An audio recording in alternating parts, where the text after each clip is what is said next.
Howdy, welcome back to the RedAss podcast. First one of 2021, thank goodness. Yeah, I mean, well, it's the funny thing is everybody's like, dude, I can't wait till this year's over, but I talk about 2020, and then we're not going to flip a switch. No, You know? no. So, But whatever makes people happy at night. Well, this is the RedAss podcast for all of our new listeners who might be jumping in on us here at the start of 2021. I am your co-host, Rob White, fighting Texas Aggie class of 2014. and I'm Roy May, fighting Texas A class 2015, and today we're going to touch on football, but we're already like 5 days removed from the bowl game, and we can talk a little bit about it, but then I think we're going to talk, have a little bit of fun about resolutions, because it's the new year, right? It's that time of year. And nothing says lying to yourself right off the bat in a new year like resolutions. Oh, never, never at all. But yeah, I mean, no doubt. I mean, just first off, kind of leading on to what you started off with. I mean, congratulations, of course, to your 2021 bowl, Orange Bowl champion, Texas A&M Aggies. Absolutely fantastic. Little weekend there. I know we had a lot of fun. Did you watch it here at the house, or where were you watching it? Well, I got an invite to go watch it somewhere else, but one, I don't like watching A&M games like out in public, especially if it's kind of a big game, because I'm just fully invested in it. And two, with everything going on, I was just like, I'll just cook way too much food and shove my face full and drink too much beer and see where it takes me. And that's exactly what I did. Right. I'll tell you what was funny about the game, and it reminded me kind of this season and how it's gone. Like, at any point in time, we might have been down in a game, but for some reason, after the Florida game, you just felt like it didn't matter. When we got off to a sluggish start, or whether it was offense or defense on either side, you just had this feeling like there was no reason to panic. And I think you kind of saw that coming from the team as well. No doubt. You always noticed they were cool, calm-headed. They had the belief they could do it. We talked about that after the Florida game. Right. Once you go out and do it, then you know you can do it. It just feels like, Good Bull Hunting kind of touched on this, and I thought was a good point to talk about. But, the whole concept of what we have come to know and love in the last 10 years, and really, if you're an Aggie, maybe long before all this, but the concept of BAS, or Battered Aggie Syndrome, which it just feels like, no matter how good something's going, no matter how things are going, you just expect the worst out of a team. I mean, I can think back just a few years ago. It didn't matter. If there was a top-ranked team coming into Kyle Field, it didn't matter how the game was going. You just kept asking yourself the question, when were we going to screw this up? Yeah, you could get hyped for it. It'd be a huge, be a huge crowd, another, record-setting crowd at Kyle. And for some reason in the back of your mind, you're always like, oh, God, I hope we'd somehow find a way to pull it out. And we did against Tennessee. Right. And UCLA, but Tennessee was fool's gold. We found out that year because they sucked. Exactly. I look back, a handful of games, you think about Ole Miss there in 16, a game where we were pretty much holding it and then we blew it. We looked at, really any various Alabama games, Auburn games we've hosted.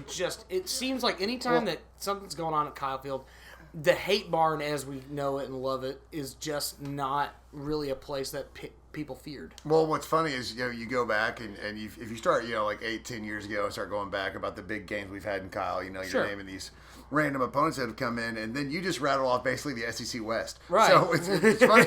It's funny the situation that we find ourselves in, because these are all big games, and they are. More often than not, when you're playing teams in the West, they're ranked. So these are big time games. They're big time for exposure, but they're also, it's a statement win.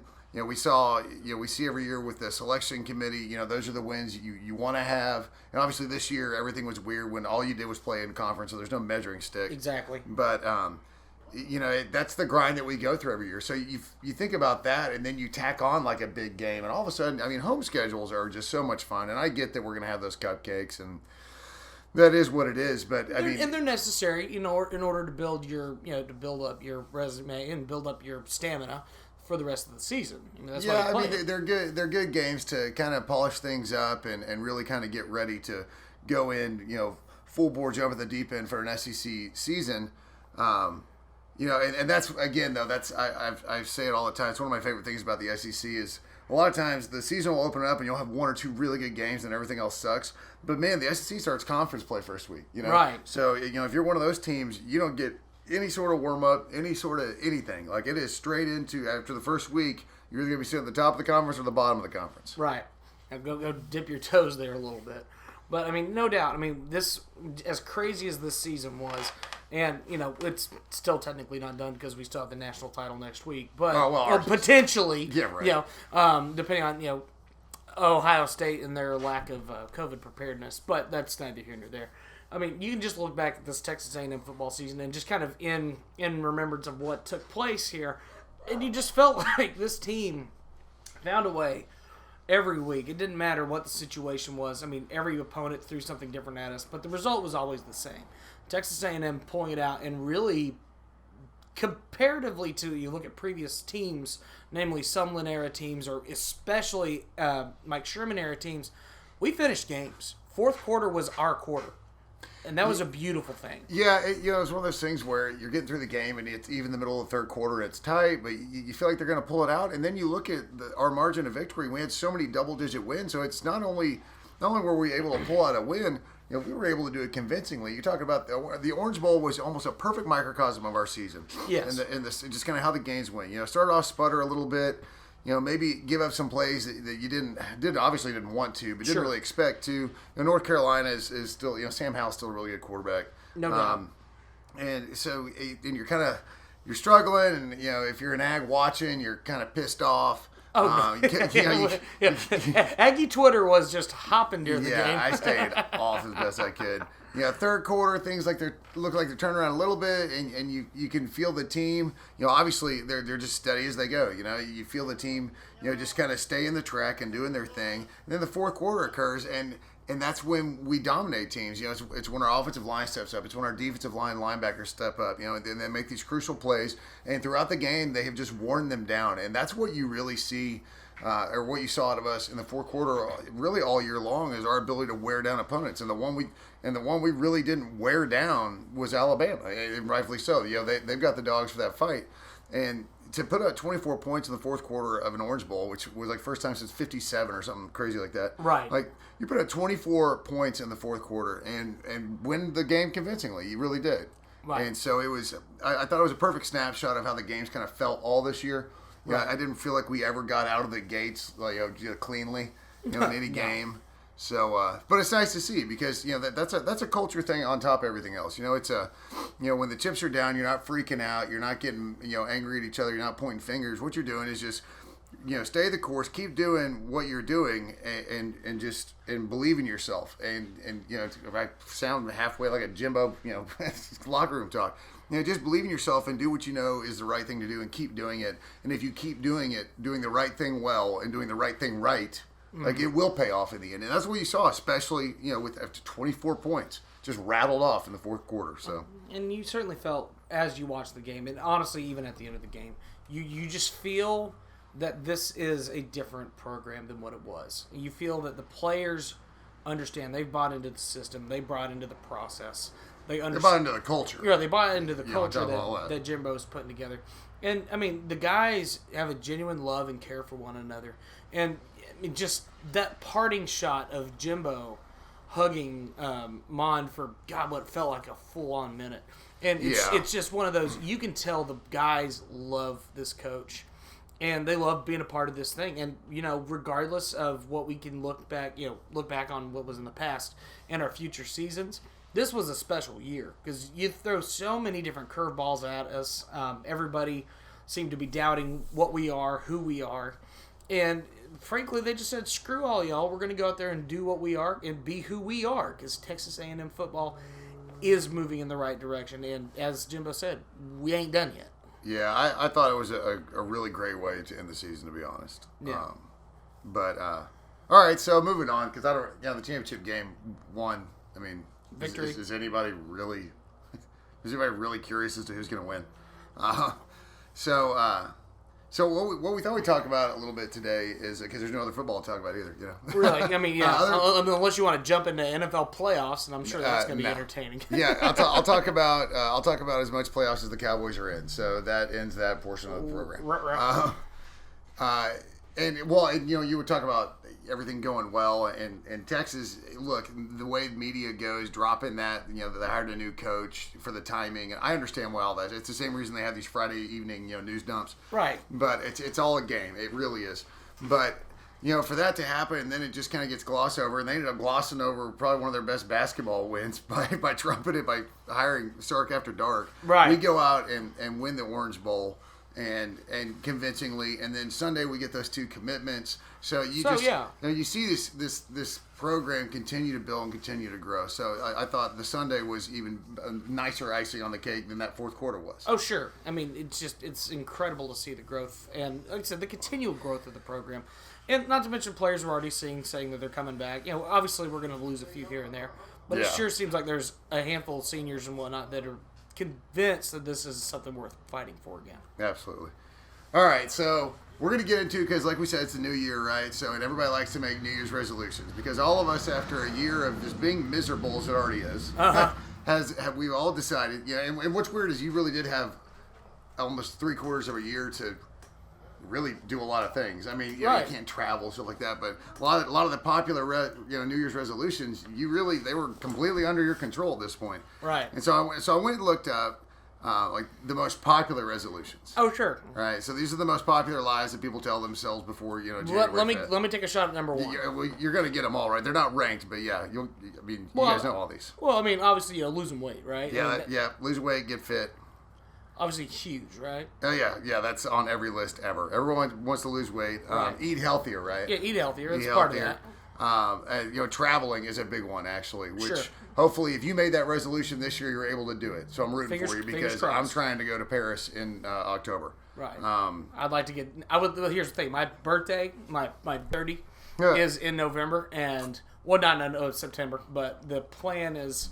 Me and my buddy James, we're thinking about maybe taking a trip down to Vegas. So if we can get that going, that'd be nice. Well, yeah, I mean, I'd like to bowl in Nationals again this summer because it was canceled last year, and then the October trip is with the Society of the Honor Guard for Tomb Guards. Right. It's our centennial year this year, and so we're going to like the original battlefields of the original World War I. Nice. Yeah, so I'm pretty excited about it. I just really hope by that time, because if I can do that, then I can like hop over to London. I can catch a match. I can see a good buddy of mine who's working in Germany. He's Aggie.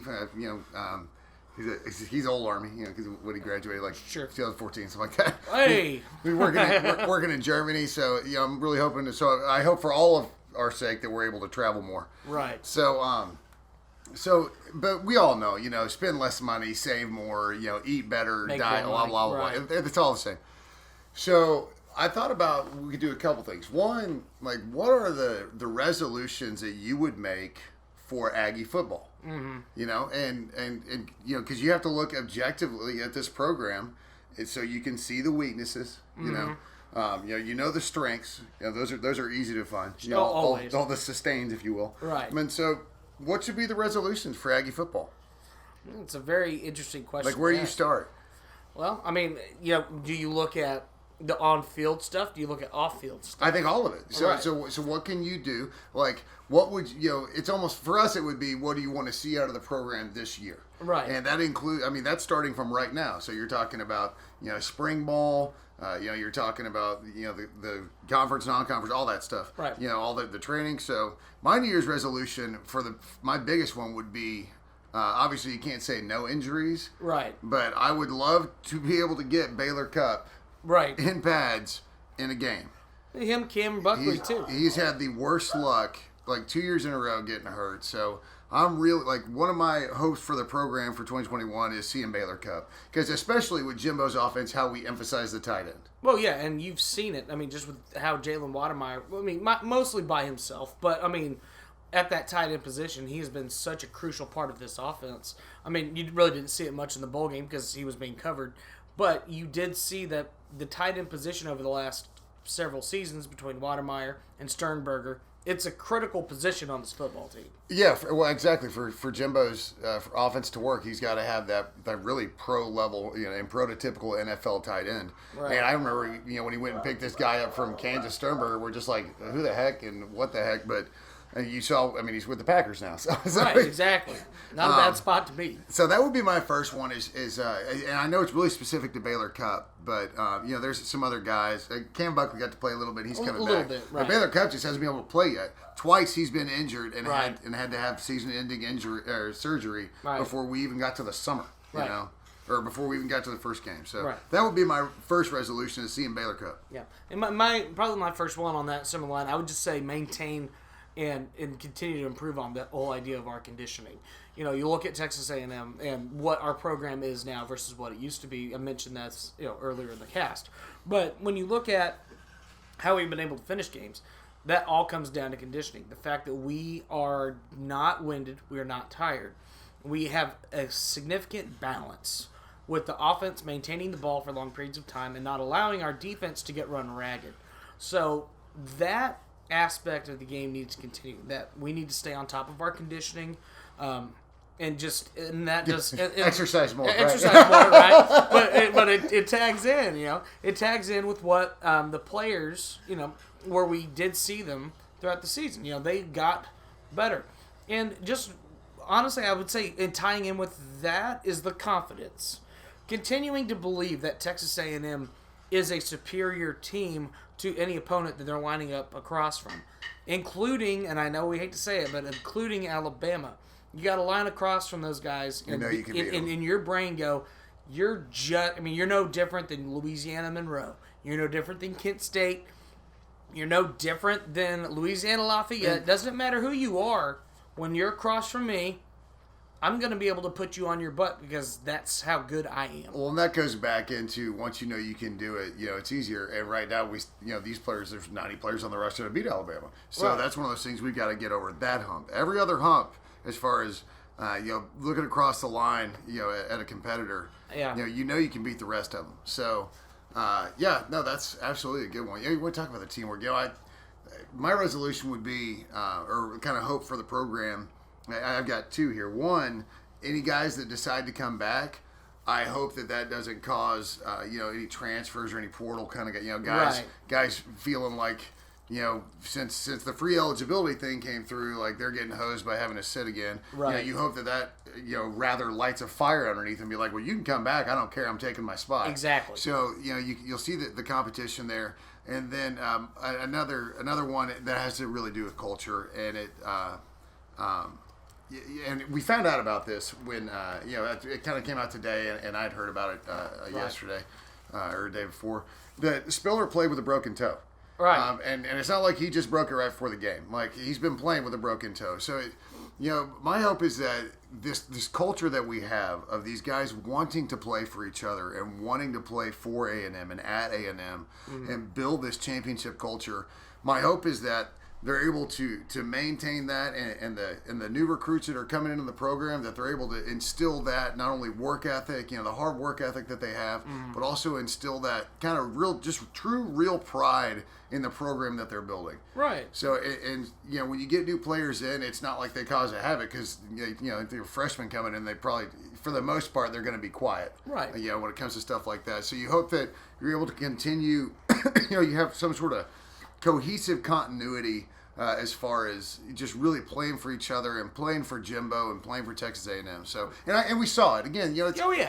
I could go back and nitpick. Like, my one nitpick thing, I hope A&M football program has for a New Year's resolution: start faster in games. Yeah, and I think that's a very good point. That'd be like my one nitpick kind of thing. Yeah, if I had to throw one in for this next season.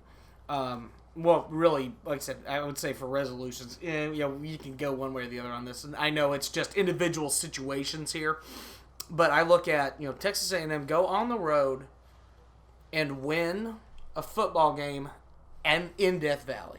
Because I understand that Texas A&M football and, LSU, they may not necessarily be where they were at this last year, the previous seasons. But that has continually been a spot of pain for us, is going on the road into Baton Rouge, because it just seems to be that we can't find a way to win that game. So that is one resolution. I would say find a way to win there. And, on the similar front, Alabama is that giant, but you got to find a way to topple him if you can. Yeah, and I think when you look at how this season ended just really on a complete, upward trend. And, Right. and you look at what we have moving forward into next season. You couldn't be happier with the schedule you have. So you're going to go to Colorado, which is a very winnable game unless they go out and hire some athletes. I don't think Colorado's going to turn anything around from this year to next. And you get both Alabama schools here. Right. So, this is that year where you have those things lined up for you, where you had Bama and Auburn here, here in your house. One of the Mississippis obviously is always here. We do rotate the Mississippis. Right. And then you got that end of the season opportunity to go to Death Valley and really put a stamp on the season. So I think what you see is a lot of hope and a lot of opportunity. My biggest thing, and we'll get into this, once spring ball kind of starts kicking up, but my one hesitation, and honestly, I'm not hesitant about line play. I'm not, because once, we didn't change anything in the line from last year to this year, and we got improved play, which means the coaching and the conditioning and the development is all there. Right. So the guys behind them, we know some of the recruits that we have. I mean, we got some big boys. Yes, on both sides of the line. Highly touted line recruiting, which is how you win in this league, and it's how you win in college football, and Jimbo understands that. But I'm not worried about line play. I'm just not. I think Josh Henson has it humming on the line. Yes. On the defensive line, I'm certainly not concerned about the defensive line. No, not at all.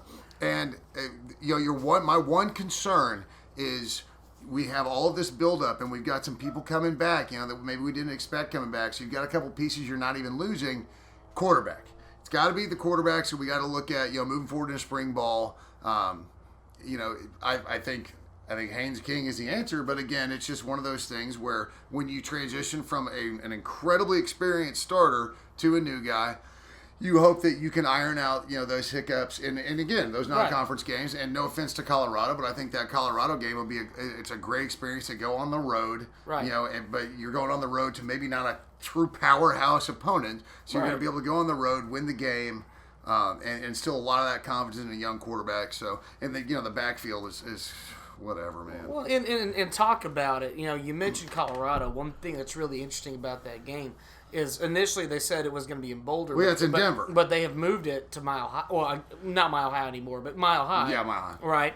They're going to play there, and so all of a sudden that opens it up to really not necessarily being a home field advantage for Colorado, because there's going to be a lot of Aggies. I think they're going to be surprised how many Aggies live out near Denver. Oh yeah, well, it's no different if you look at UCLA when we played them there. Everybody in the West Coast. There was more maroon in the stadium than there was blue. I mean, how scary is that? Everybody on the West Coast got a realistic opportunity to travel not that far and go to a game. Right. So so that'll be interesting. Right. But my biggest thing, and like I said, we'll look forward at it is once they start putting pads back on. Right. It's just gonna be quarterback, and just correct. But again, we talk about things you worry about, but because Jimbo, we're good. Quarterback is certainly one of the positions where you really truly believe in his ability to develop a quarterback. And he did show that. I mean, we went from having Kellen Mond being that scared freshman. That first season kind of struggling in games to being the absolute leader and focal point of an offense that, not flashy, but you know what? Efficient and got the job done. I don't need flashy. No. I mean, flashy's cool. I'll take it. But, right. And what you saw this year, I think you saw a lot of it, and for everybody that really, truly watched all the snaps, first of all, Mon put up some completion percentage numbers which were just absolutely through the roof in some games. In a lot of games. Right. And then on top of that, if you watch the games, you know that it wasn't an epidemic this year by any means, but we had some dropsies, and we had some games where we had lots of dropsies.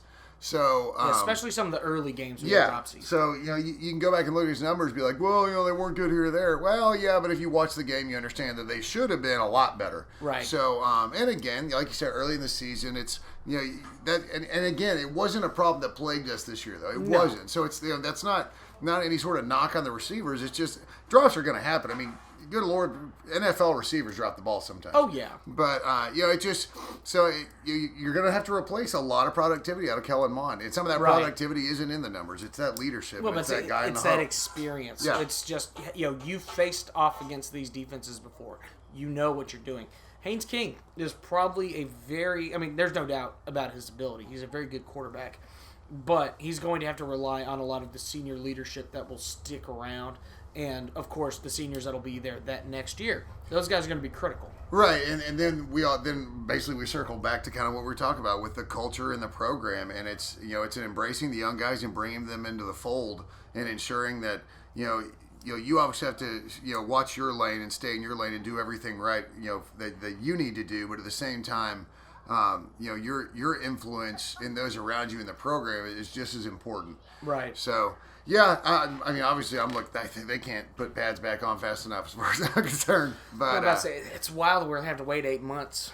Yeah. Other than the spring game. I mean, it's just, it's tough. I mean, you look at previous seasons, and this is just true of a fan base. When you don't have, I won't call it, a bad season by any means, but when you're finishing your season with 7 wins, even 9 wins. 9 with a bowl, you're like, with the bowl. You're sitting here going, okay, cool football. We've got a little bit of hope for next year, especially if you win the bowl game. Can't wait for spring ball to see what changes we make. Right. And we're all sitting here going, man, I can't wait for spring ball to see this thing keep rolling. Right. But at that point, most people will start, they'll turn off their brain and move on to basketball. Mm-hmm. And then, baseball here in February, fingers crossed. So, that's where we're at right now. It just feels like we as a school are still on such a damn high from that football season.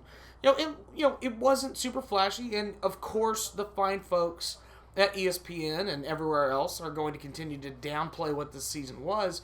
But anybody who has paid attention knows that this was a statement season for Texas A&M football. Well, and I'm at the point now. One, I'm just at overload, both with the ESPN crap and then everybody talking about it. Like I'm just kind of at overload with the ESPN thing. But you know what? Fine. Like I don't care. So.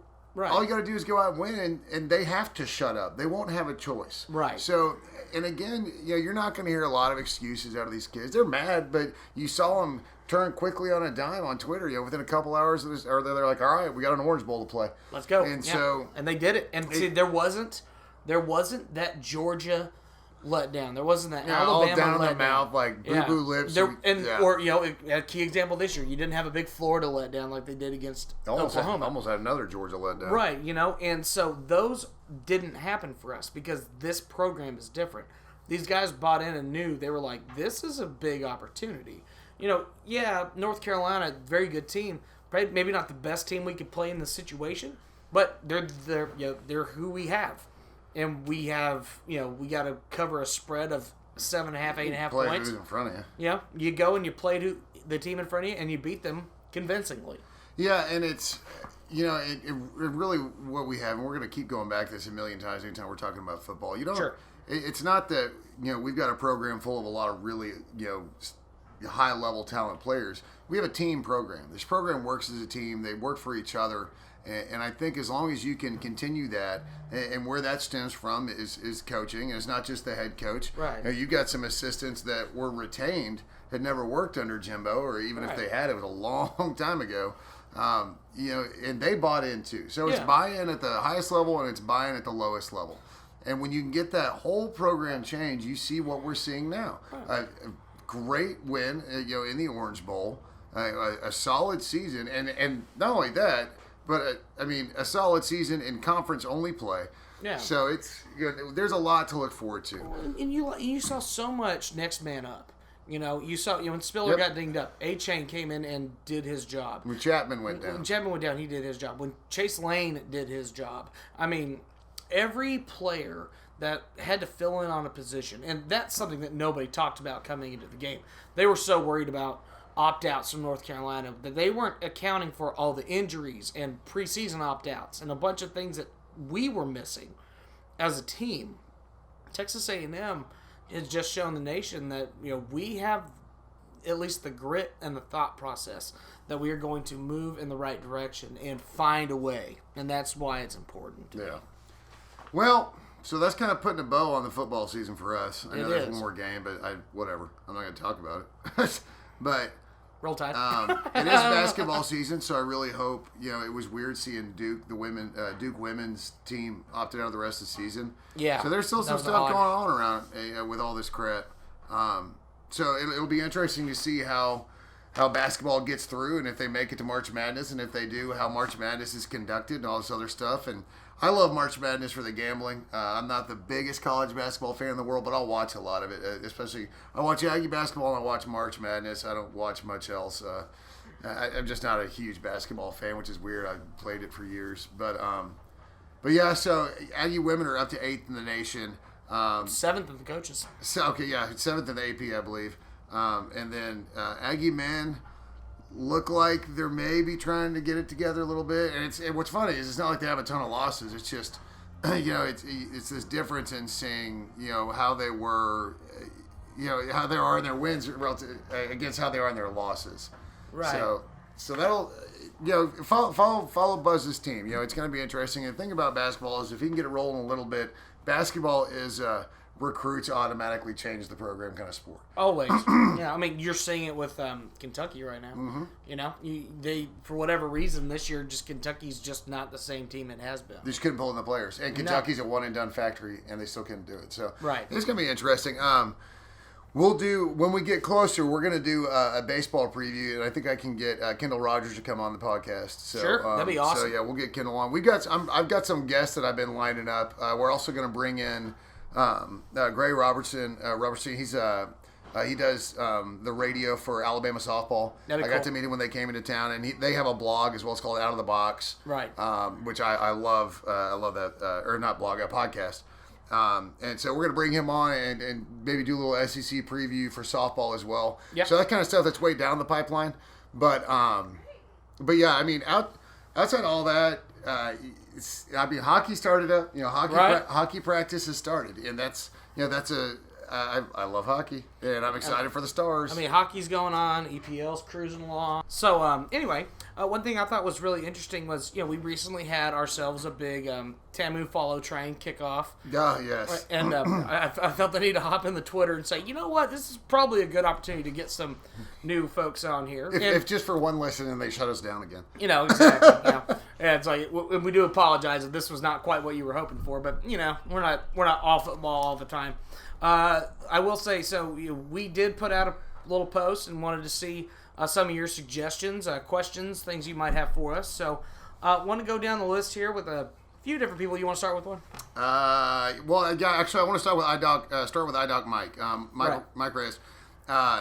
He has the extra year for seniors who want it versus bringing up the young talent. Like, how would y'all handle it with the guys? Because we talked about it a little bit, but how we would handle it. I tell you what, it's tough, man.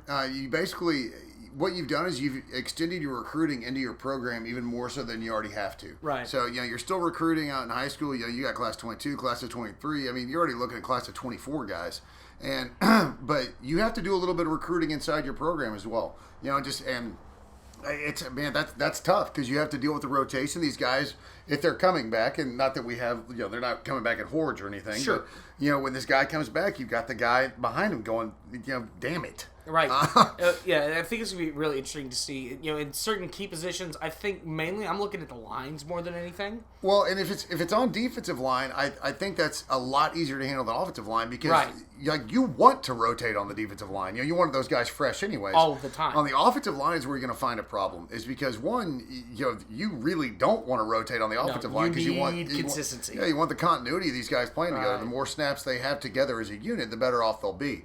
So it'll be interesting to see how that gets played. But I think again, you're going to hear me say it a million times. A lot of this comes back to culture, and when you're talking about keeping these guys in the program, make them understand, like, hey, if you don't like it, I understand, but then just work harder and beat them out. Because that's all this is about anyways. It's not like you got recruited and you thought that they'd never recruit anybody after you, and as soon as you showed up, you break into the depth chart. Right. This is just how it goes. You're at the next level, and if you want to get better, then you got to beat out the dude ahead of you. Right. So I think... if I were a head coach, I would just have to handle it in the sense that, man, I know I've got to start recruiting these guys kind of again to keep them in the program because you recruited them because they're good athletes and you want them there. Now you got to keep them there. Right, exactly. So it'll be interesting to see what happens on that front. And like I said, we're not going to deal with a ton of it. And I don't think you'll see a ton of it at bigger programs because at bigger programs, the good talent. and for the most part, is going to head out. I mean, you saw it at Clemson a couple years ago when the defensive line guys were like, hey, let's take it back for one more ride. And they were all NFL guys. And so you might see a little bit of that here and there. I think Jaden Peavy's an NFL guy, but he's coming back. Which is huge. Yeah, it's massive. And to think that Leal's only a sophomore, so he's coming back. Right. So the defensive line, again, it's only going to get stronger, which is, and again, I know you win in the trenches, but you really win it by dominating on the defensive line. That front seven and being able to neutralize a running attack and make any team in the SEC one-dimensional. Right. It's just any team period, but especially in the SEC where teams, even though the offenses have gotten real high flying, a lot of scoring. You see you got Jalen Waddle and Devontae Smith and Michi out at Alabama, but you know what they also have? Najee Harris. Yeah. And they run the ball and they run the ball and they run the ball, and that's why you see guys like Devontae and Michi and Waddle get wide open. Oh, exactly. And frightening, Waddle might be back for the championship, which I think is incredible. Go get him. But let's go to another one. Yeah, that's right. So, hey, Jonna, explain why you haven't been on the podcast yet. Sorry. You're welcome anytime. Womp womp. Next question. All right. Ryan Taylor. Cuddy Stark to Texas. Cuddy Stark to Texas. Yeah. You know what's... I don't think it's the worst hire in the world if you were a smaller program than Texas. Right. He's already shown, he's already been a head coach, and he's been a head coach at two big programs. One really big program, and the other one not exactly small in USC and Washington. And his best season was 9-4, and that was at USC. And USC's always got the dogs. USC can still recruit. Oh, no doubt. So I'm a massive fan of the hire. I think it's great, so they can just keep meddling around 8 wins. Right. I love the hire as an Aggie, and so if you're a Texas fan and I love it, then you should probably be concerned. And someone made a really good point, and I'm going to go ahead and reiterate it because I thought it was really funny. Hiring him over the fact that you already had Herman is like passing Chili's to pull into Applebee's. Yeah, I mean, it's absolutely correct. I mean, I just don't feel like Texas. My whole deal, like I said, it's been talked about by several guys who do podcasts. But whenever it comes down to hiring a coach, especially at a major program, you don't hire somebody unless they are a clear and obvious upgrade. And I don't see it. I don't see it. I mean, yeah, he has great offensive numbers, but he's already proven as a head coach that he doesn't have that it factor. Bro, how many people couldn't put up good offensive numbers with the talent at Alabama? Oh, yeah. You know what I'm saying? No, and that's so what he's doing right now isn't wildly impressive. The biggest problem is, if I were SIP, I'd be let down because starting way back with the whole Urban Meyer thing. And it's gone all downhill from there. And you were like, Urban Meyer. And then there was we're playing it. He's going to play until after the bowl game. Or then it was after the playoffs. And then he just flat out, no. And he's not coming. And then you go from Urban Meyer to Steve Sarkisian. Which, bleh. I mean, good coach. He's a good coach. He's just not going to take Texas where they want it, where they want to go. He's not going to win the Big 12 consistently for you. He's not going to make you a playoff contender. No. That's the problem. And those are the goals. Those are the only goals. Win the conference, win the championship. That's it. So, yeah, I love the hire. I don't have any problems. It's just such a bleh, you know. I would have preferred Herman stay around for another year just to keep that little dumpster fire rolling, but that's neither here nor there. Correct. Okay. Reptilian humanoid. Hi, John. Who is better, Godzilla or King Kong? I think this one's pretty obvious to me. Well, I mean, if you go by the old black and white movies, King Kong is the winner. If you go by the old school, the original movies, sure, King Kong is by far the superior specimen. Sure. But if we're talking about Pacific Rim Godzilla, bro, I don't know. Excuse my ignorance on this because I'm not really into all the giants. Those are literally the two that I've seen. Right, but but I'm not really into those. But Godzilla can breathe this crazy fire, whatever you want to call it, plasma. But it's just I feel like he would toast. Well, he's got attack range when you think about it, and the only thing regardless of how big King Kong may be, he's just a monkey, and so the only thing he can throw is his own poop. Well, and not to mention the biggest factor here, Godzilla is a water creature. That dude can go anywhere in the damn world, and King Kong's gonna drown. Yeah, I don't see how King Kong. I mean, literally, and I know he's big and strong, but I mean, at what range does the big handful of poop become non-lethal? Right. So you really got to be in there close. Yeah, it's a no-brainer. It's Godzilla. It's got to be Godzilla.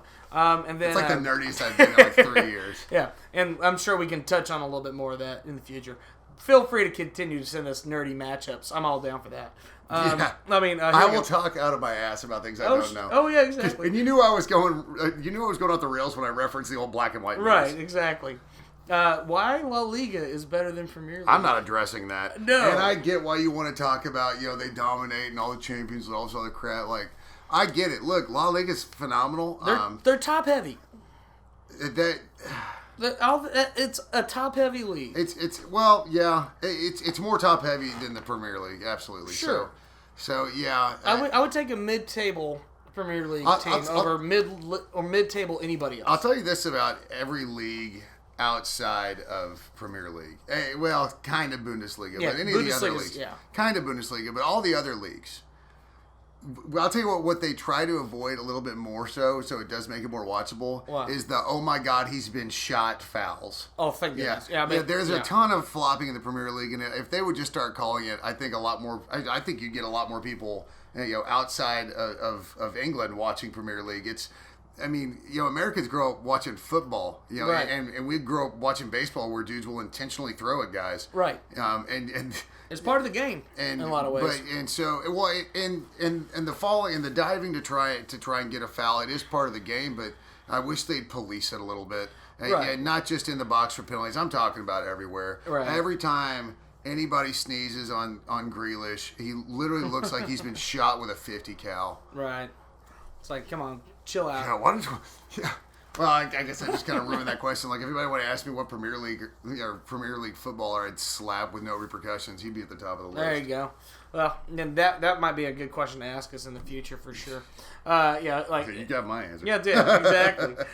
So, man, I'll tell you what. Yeah, so feel free to continue to send us questions. Well, John had two. John had two. If you're wanting cheesy, talk about New Year's resolutions. So we talked a little bit about football. Football. Like our hopes that will be their resolutions, kind of thing. Right. Like personally, I don't really make resolutions. I don't. And I understand, like, new year, fresh start, new calendar, blah, blah, blah. But, man, if you need to change something in your life, like, you shouldn't be waiting until January 1st. Yeah, just do it. And especially, like we said, we've had so much time where a lot of people have just been at home with your ability to do a lot of things. And so, man, if you want to make yourself better, like, just do it. You don't. I mean, if you need a nudge, like a New Year's resolution to do it, then right on. I'm glad it came around. But, I mean, I don't do resolutions. I really don't. Right. When something's jacked up, I just try and fix it. I'm much more on the spot, less of a planner kind of guy. Right. And that's probably what it is too. I don't have a planner. I don't plan things out. I just kind of do. Right. I just do things. I just do stuff. Maybe that's my resolution. Start planning more. Mm-hmm. But I know I won't follow it. So that's the other catch. I don't make resolutions because. I've tried it before, and there are these phenomenal resolutions. I'm like, dude, I'm going to learn to play guitar this year. Right. Bullshit. That never happened. I've got the guitar. I've got 2 books and a DVD, and I'll tell you what, Smoke on the Water is still the only thing you're getting out of it. Hey, man, give me a holler. I'll teach you chords. No, see, you don't want to. I'm telling you. It's like, it won't matter. I won't practice. I'll make it real easy. I'll teach you 3 chords, and then I'm going to give you a capo, and then you can do it in any key you want. I just want to be able to play guitar. I just don't want to put in the work to learn. That's all there is to it. So, like, I'll give mine. So my resolution is to stop thinking I'm ever going to play guitar. Right. That's my resolution. Right, there you Give up on the dream. That's my resolution. Right, give up on your dreams. I would say probably for me, I've been going to the gym more anyway, but I just kind of keeping a consistent schedule with it. There you go. Just saying, hey, you're going to be going, do this Monday, Wednesday, Friday, do this Tuesday, Thursday. Keeping yourself accountable. Yeah, keeping yourself accountable. And, I set alerts on my phone, and it screams at me whenever I don't. And so that's the important part. I might still miss a day here and there, but I've been working towards that. And then I would say probably secondly, and just more importantly, just from a money-making standpoint, obviously with work, make more of it. But I would say, just from a musician standpoint, I think just continuing to practice and get better with bass, because I have improved significantly from where I was a year ago, And I'm still a long way from where I want to be. Now, I know I'm never going to be a Flea. I'm never going to be a Jaco Pastorius. I'm never going to be a James Jamerson. But what I can be is more than sufficient to play any show in Bryan College Station or Texas or anywhere nearby. Yeah. And so that's, where someone can give me a holler and they know me online and say, oh, yeah, that's Rob. He plays bass. He's the guy you want to talk to. Yeah. I want to be that guy. Honing your craft. Honing your craft, exactly. Yeah, that's a real broad way to put it, but that's a great resolution for everybody, no matter what you do. Right. Yeah, whatever you do, get better at it. Right. Right. It's just for me. I don't know. I've always been kind of like, resolutions are hokey. To me, it's kind of like Valentine's Day. It's like a Hallmark thing, Mm-hmm. I'm gonna play the drums this year. Right. But like I was doing it last year, I'm just gonna do it. I'm just More. gonna keep doing it. Maybe do it some more, but. Yeah, man, I don't really do resolutions. I don't know. Maybe I'm just a stick in the mud. I don't know. Well, you'll get something figured out. It'll be fun. No, my resolution is to not have resolutions. We've got to figure this out. Well, and to not play guitar. And to not play guitar. All right, so here in about 15 minutes, you got a basketball game to go to. I do. I get to go to the A&M Consolidated girls basketball. My daughter's on the team, but unfortunately we found out today. She hurt her ankle like a week ago, and we finally got her into the doctor, and she has torn ligaments, so it looks like she'll be out for the season. Right. That sucks. I've been there. I've done it in both ankles multiple times, so I'm trying to tell her, like, I can feel your pain, kiddo, and she keeps being, and she's stubborn. She's kind of stubborn like I am, so it doesn't help. So she wants to keep doing things that she shouldn't be doing. Right. I need her to rest and do what the doctors say. So, but yeah, so I got to head out. But man, I really appreciate it. And again, every week we'll put something out, maybe on like Saturday or Sunday. And if you guys have any questions or want us to talk about a certain topic or any questions of us personally, or want us to tell stories, shit, I don't know. Right. So, but yeah, with this, and this is about how long we normally go, 45 minutes to an hour. Yeah. It gets a little bit longer, in season, because we're breaking down a lot of games and stuff. Right. But, and we'll see how it looks whenever we start having guests on and just kind of what the schedule will look like. But yeah, I'll tell you right now, guest podcasts can get a little long because I'll let them talk as long as they want to talk. And, right. So, but yeah, so I'll be looking for the guests. I've kind of got to just figure out when we can get them on. They're excited to do it. So I'm just kind of, and the softball, obviously we'll do it a little bit closer to softball. Right. We may get, I've got some contacts. We may get somebody to come in here and maybe give us a little quick 15, 20 minute blurb about, give us like kind of a, just a preseason breakdown of the stars. I know some, right. I know some people that I know a lot of people that love to do it. Oh, sure. So, right. So, but again, if you guys have any topics, please, feel free to float them our way. We don't wing it, but it's close. Oh yeah, it's close to winging it. Yeah, we have fun. When football ends, we're like everybody else. We're just kind of looking around the room like, all right, now what? What do we do now? So, all right, well, you guys. So be sure if you are following along with us. We are now on Apple. We are on Spotify. We are on YouTube.